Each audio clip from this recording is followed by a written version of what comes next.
What's up, everybody? Welcome back to another video. Back to the channel where we do nothing but paint. It's been 24 hours exactly since I've sprayed the clear coat on this car. I have not done anything with it. I've literally just came out here to look at it to see how much dirt has actually settled on everything, see how much I need to buff.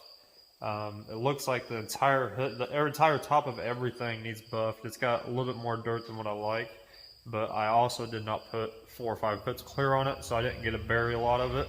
So we only put 2 coats of clear. The first coat, like I said, had that little bit of black into the clear, like if you were tinting taillights. And then I put 1 more coat of just straight clear over top of it to bury everything. So when we go to wet sand and buff this, we kind of need to be a little bit careful that we don't break through that first layer of clear. I really should have done another coat of actually just regular clear, so I had 3 coats, 1 with the black base in it and 2 with just with regular clear. It would have buried a lot of this, but not all bad. It goes to show you guys that you don't need an expensive booth like what I have at work.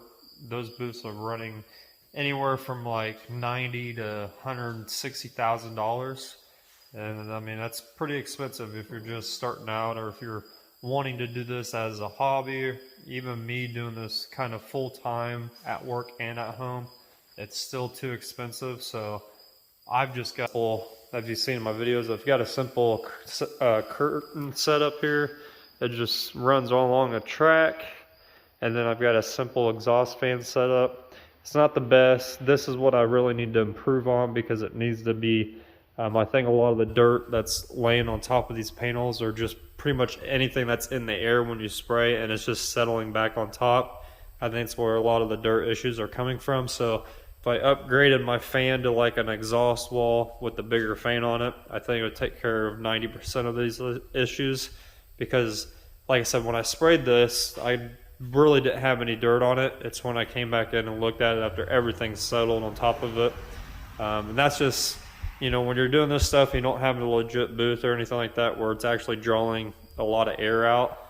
A lot of the stuff just tends to linger around the atmosphere, and then by the time it settles, the top coat's pretty much tacking up, drying, and it's just creating dirt on top of it. So that's where a lot of this is coming from, but it's not like a big deal.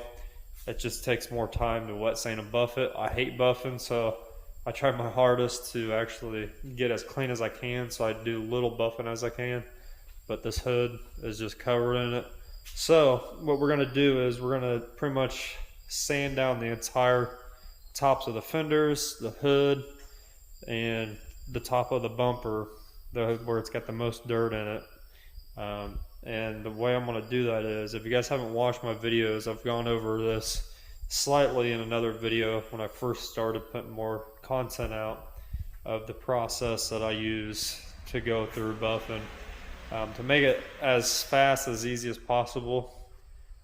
Usually I just pretty much stick to 2000 on my DA, because I don't get that much dirt. But something like this that's got a lot of dirt, I'll probably whip out the 1500 first, sand the entire thing down wet, do the same thing with 2000, and then 3000 lastly on my DA, and sand everything down and make sure to get all of the scratches out. That's the most important thing, is getting every layer of scratch out of sandpaper you do previously. You need to get that out by the time you hit 3000, and 3000 is just going to make it that buffing method so much easier, like butter, where it's going to bring that back up. Because if you don't get the sand scratches out, what it's going to happen is it's going to haze over, and it's going to act like you're not doing anything, and you're going to see the sand scratches in it. And that's exactly what happens when you don't get those layers out when you move on to the next stage of sandpaper. So you got to be really careful with that. Wet sanding is a little bit easier with that method. The dry sandpapers on DAs tend to like gum up really quick, especially if you have a lot of dirt and you're sanding a lot. It is what it is. It's just a really fine sandpaper, and it just gums up on the paper a lot, making you switch paper a lot, and that paper is not cheap. I think a box of 2000, if you get 50 sheets, a whole box, it's like $70–$80, somewhere around there. So if you're going through 4 or 5 sheets on one car, it tends to be a lot. So The wet sanding method I do more at home. When I'm at work, I usually just do the dry sanding because I don't get a lot of dirt, like I said, and it's a lot quicker for me, so I can turn cars around a lot quicker as long as you let them bake, sit for the time they need to be to where they're actually, you're able to sand on them and buff them and not have anything come back up. Because over time, clear does settle, it starts to shrink. So what happens if you buff it too early and it's still shrinking? You're still trying to gas out all those layers through the chemicals. Your sanding marks will come back over time. And a good way you could test that is if you get done buffing and you're cleaning the car up or whatever you're doing, you're cleaning it up, run some water over it, wipe it off, let it sit for a little bit. And if any of those circle spots or anything you buff comes back up, that's a clear indicator saying, hey, it's still not ready to be buffed. It's still gassing out. It's still shrinking up. It's still drying. So, but with this, I've waited exactly 24 hours with no bake. It's been about 75 degrees, 70 degrees, somewhere around there inside the shop. So it should be enough time for it to have gassed out and do its thing and dry up to where I can actually sand this, not have any issues. And we're going to take some sandpaper to it. I'm going to start sanding it, and then we're going to start buffing it out, and I'll show you guys the process along the way. So these are the materials that I use sandpaper wise to wet sand and buff. These do say wet dry, but they're really not good dry. You always want to use them wet. You always want to make sure they're soaked pretty well before you go trying to sand on a panel, or else it's going to gum up on you. And I always mix a little bit of soap in my water. That way it doesn't gum up the sandpaper as much. For some reason, if you just use straight water, it tends to gum up the paper kind of like this. You got little stuff that's sticking in there. The soap just kind of lets it not stick to it, which makes it really nice. So like I said, I'll first start out with the 1500. I'll work my way up to 2000. I've got a little bit of 2500 here I might hit it with before I hit the 3000. And I've got my 3000 on my DA with a Trizac. So that's how I do it. A lot of times, like I said, if I'm at work, I'll actually use dry on a Trizac paper just because it's quicker. But since we have a lot of buffing to do and I want to make sure that it's nice and slick, we get everything out, I'm going to start doing this with wet. So, and also you need some type of like a sponge, not like a sponge, but like not like really a hard block, but this is kind of like a soft block. One side is black, is a little bit harder than the back side. The other side's soft. The black side is really good to start out with, and then once you go to the finer paper, it's good to switch over this. That way you're not really knocking edges down as hard. You're just trying to get those sand scratches out, and this side tends to work better when you're going to the finer sandpaper is getting up to like 2000, up to 3000. Some people do 5000, so it just all depends. But I always go start with the black side first to really cut it, get those dirt nibs down really quick, then switch over to the back side when I go to the finer sandpapers. And then you just clean your panel off every time you go through each one. You want to clean it off, look at the panel, make sure you get everything out, especially like sand scratches like I was talking about. Before we move on to the next one, and you let the panel dry, it'll turn flat on you. And you can actually see any kind of errors or mistakes that you still need to get out before you move on to the next one. It does take some time, but if you're patient with it and you do it properly each step, you shouldn't have an issue. So as you can see, this is a pretty messy job. That's why, you know, when I'm doing cars like this, especially a lot of it, if it's on the car, I'll leave it taped up. Makes for an easier cleaning process once it's done, so you're not splattering wet clear coat everywhere, sludge, compound. Compounds are really hard to get off of, especially if you let it sit out and you let it dry on there. It's really, really hard to get off, so leave everything taped up. Makes it that much easier. But we do have everything sanded down with the 1500. The hood, especially, and some of the front fenders have some rock chips that did not get buried. That's what like these little tiny dots are that are still shiny. They almost look like fish eyes and stuff, but like They're definitely rock chips that did not get buried. What you want to do is you don't really want to sand it totally all the way out. Solid colors like black, reds, white's really hard to do it with, but if you get everything sanded all the way up to like your 3000 or your 2000 or your 1500, you notice there's rock chips and things like that. With this being a black car, I can literally make up a little bit of clear and just dab in those little circle areas, let it dry for a couple hours, come back, sand it flat more, and eliminate all those rock chips. The hood's got big ones. There's a really nice gnarly one on this side right here. So what I'm going to do is I'm going to finish sanding this stuff all the way up to 2000. Look at everything, see how many chips there are that I'm going to fill. Then I'm going to take some clear coat. I'm just going to dab a little bit in there. Don't take much, because if you put more in there, it's either going to run down the panel, you're going to have more sanding to do. And if you get too much of a big ball sitting on top of it, it's going to be really hard, and sometimes you'll have to razor blade that off. And with it being fresh clear, if you're trying to get this done in a timely manner, if you don't have heat or anything like that, it's going to be really hard to sand, because it's going to gum up and it's just going to roll back off. It's not going to really stick. So all you need is a little bit goes a long ways. Let it dry for a couple hours, come back out, finish wet sanding it, and it'll pretty much just level that. And like I said, being a black cars are really easy to do this on. Reds are pretty easy as well. Anything with the metallic or anything like that, it just does not look right for some reason. It's just because of the way the metallic's set in there. It still looks like there's a chip in there, even though you're making it smooth. But if you get a black car or something like that, that's a solid color. White's kind of tricky, because white, if you get any dirt in there, you're going to see it. So you got to be real careful with white. But black, it's awesome to do. That's the plan, that's the goal. I'm going to fill all these little chips. I mean, technically it's going to get more in it, because they drive this car every day pretty much. So it just depends how far you want to go with it.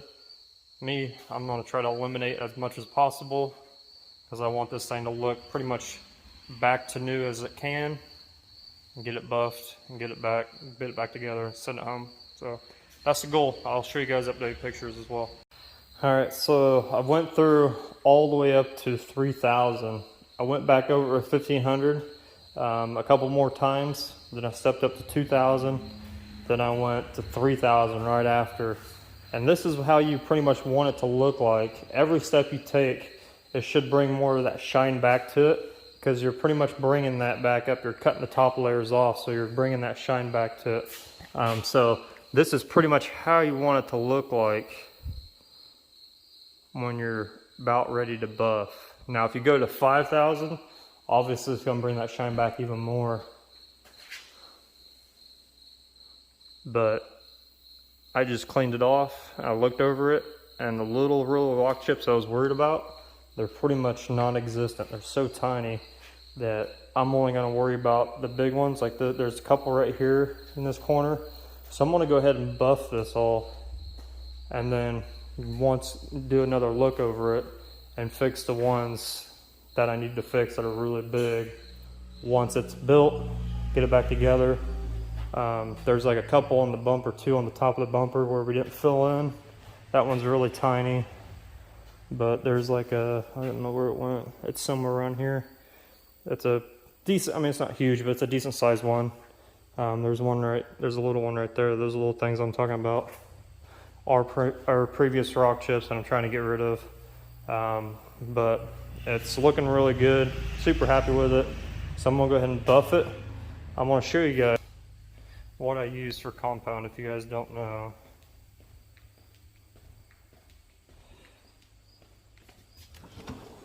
Oh. Hold on one second, let me get it out and I'll show you guys what I'm talking about. Alright, I'm back. Got everything out. It's a two-step system. It's better than 3M in my opinion. 3M just leaves like really bad haze. Not saying 3M's bad, but recently 3M products have been dropping the ball ever since COVID. So what I use CSI, Creamex, and they make like a finish polish as well if you want to. That's in a blue bottle. First step is a wool pad. Second step is a red pad. Cleans up really nice, really shine back, really quick, like 3M after compound. it just leaves like a haze and you can't tell if it's fully buffed or not. This stuff, it shines up instantly as long as you do your steps right with your sandpaper, and it goes by way quicker than what 3M. 3M, like on a black car, you'd have to go over it 2 or 3 different times, fully compound, finish, and then the machine glaze over top of it. Being a black car, it shows everything, and you have to do the full 3 steps almost 3 times to get it fully buffed. This is pretty much a one and done as long as you do your steps right with the sandpaper. So I'm gonna get this thing going, get it buffed, and I'll show you guys what it looks like afterwards.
So the car's all buffed.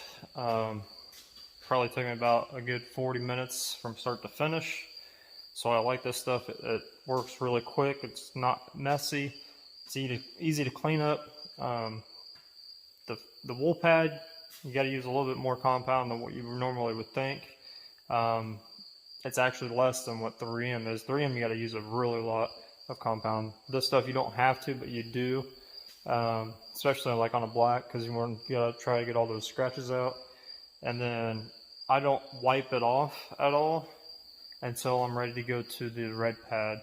And what I'll do is I'll leave those marks in it, and then I'll barely put a little bit of dots everywhere in the red pad. I don't use as much compound. Use the same exact compound with the CSI as the wool pad to the red pad, but you just don't use as much, and you just go through and just kind of slowly work it, and it just gets rid of everything. Right now, the video I just showed you, I haven't wiped it off or anything. That's just how it looks after you get done with the red pad. That's why I like this stuff. On black, it works really, really well. So now we're ready to take the plastic off, start building it. And once I get it built, what I'll do is not only I'll go through and fix all those the big rock chips that I want to fix with clear. There's some little tiny ones up front I'll probably fix as well. But I'm going to go through and I'm going to red pad it again, because being a black car, I'm going to get my hands all over it. It's going to get dirty. It's going to get scratches in it. It's fresh paint. It is what it is. So I'll take that red pad back over it once I finally get everything done, built, working, the headlights working and all that stuff. Just to final clean it, and then it'll be done. And then I'll take care of those clear spots, and then obviously we'll rebuff it at that time too. But being fresh paint, just realize that take your time. It is fresh. We didn't bake it, so it's extra fresh. So when you're building stuff like this, don't get in a hurry. Just take your time and you won't have any issues. Like the front bumper, I'll put something on the ground so it's not sitting on the ground. I got these towel, big old blankets that I put down when I'm working really close to the ground. Things like that will help you, especially on black. Black is really hard to keep clean. You take your fingerprint across it, or you take your finger across it, it'll scratch it easily. So just be really careful when you're doing it. But like I said, you can always take that last pad, that final pad over it to get rid of any of those scratches. So I'm going to go ahead and tear this off, get to building it, and then I'll see you guys in a little bit. I'll make a montage of the last video of everything completely done so you can see how it looks outside.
So that's it. Pretty much got it done. It just needs a little bit of cleanup. And then fix those few little rock chips I want to kind of cave in there and make them smooth. But other than that, you really can't tell outside. When the sun's out, it looks great. So black cars are really, really hard to do, especially trying to buff them and clean them and things like that. You want them trying to get them as shiny as possible with any, like, no sand scratches in it or anything like that. So it's really impossible to do, but as long as you follow your steps in the sandpaper, you'll be just fine. A lot of guys will say they can buff it 2,000. I always go up to 3,000 on everything I do. I never go to 5,000. And I have great results, as you guys can see from the video. So, but other than that, it's pretty much done. So we're going to deliver this thing tomorrow and get it back to the owner. So thanks for watching, and stay tuned for the next one.